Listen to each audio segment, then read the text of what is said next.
I'm Devin Swank. I'm the vocalist of Sanguisugabogg. I would say that I first got hooked on extreme music back at like 14, 15 years old. I had some friends that I grew up down the street from that were getting me into all kinds of bands like Dying Fetus, Suffocation, Deicide, Cannibal Corpse. And what that led to was me also finding bands on the internet. Also finding out bands that were local just by doing like Google searches and things like that.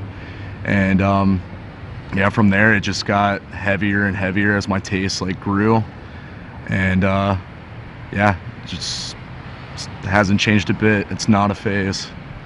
What excites me the most about the evolution in this scene, it gaining more attention and things like that, is shows getting a lot crazier, a lot more tighter tour packages and stuff happening. And it's cool seeing a big crowd at death metal shows. You know, like I remember going to shows early on, as a teenager, like 10 years ago, and it could be a Saturday night and you might be able to pull like 100 people. But now, here we are on a Thursday and there's like 300 something people here, and it's fucking wild. People are going nuts, pitting. It's everything I want and more when I come to a show.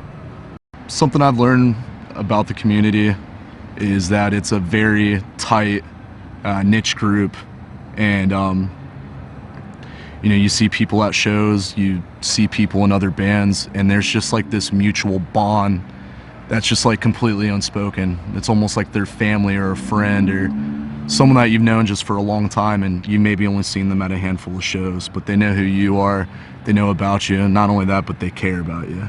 And that's what's pretty sick about it. I'm hoping that this style of music continues to grow.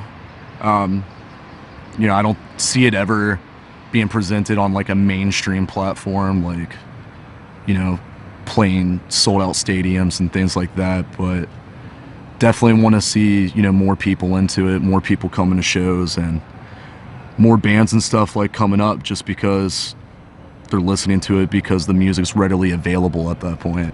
You don't have to do a deep dive search on the internet.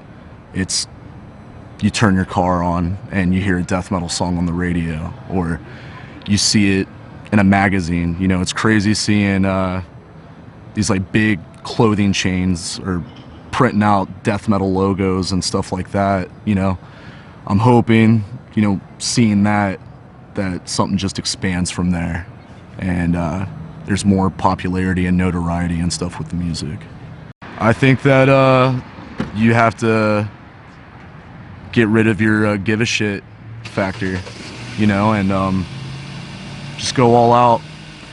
If this style of music is something that you want to get into and you want to perform and you want to record, just do it.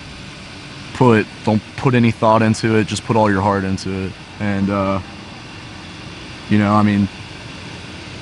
before I started doing like pretty cool tours and everything, I've went through vehicles, jobs, girlfriends, all kinds of shit, just to try to make something happen with music.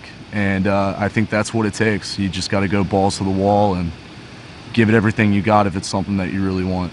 The most rewarding thing that I see when doing things DIY is everything that you put into something, it's coming from you, and it's nothing but reward from that point. So you fronted the bill to get your CD and everything pressed, you have your jewel case or your digipack, you've printed your own merch, money that you put in, you're seeing that go to somebody who's going to listen to you, who's going to follow you, and it's going to be a fan. And that's always sick, is like the people that are fans of the DIY bands, they're diehards, even when instead of playing some like small dive bar or a basement and you're out there playing like a concert hall or a really big venue, those people will watch you along that journey and they'll be at every show, and that's what's sick about it.